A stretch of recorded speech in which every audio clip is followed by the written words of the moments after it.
marche Gilets jaunes et qui était en train de lancer des pierres sur certaines vitrines.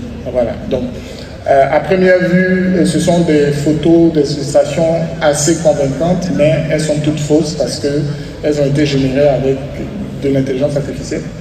Et puis, il y a la troisième forme de désinformation qui est l'une des plus historiques, je vais dire ça comme ça, qui est la manipulation d'images et de vidéos.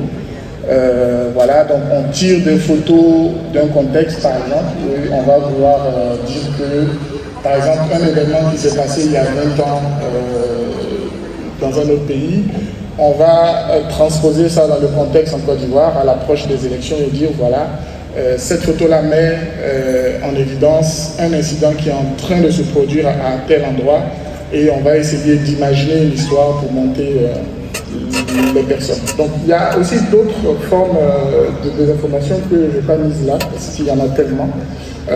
Donc il y a les théories du complot, donc, qui sont les plus connues, la flat earth, je ne sais pas si vous avez entendu parler.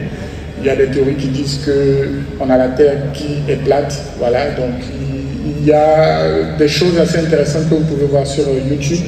Si vous avez un peu de temps, c'est en fait assez rigolo.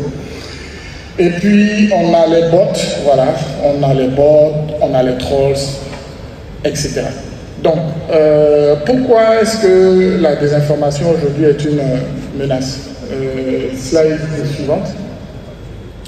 Alors, elle est une menace parce que niveau politique, elle va permettre de pouvoir influencer sur un scrutin électoral.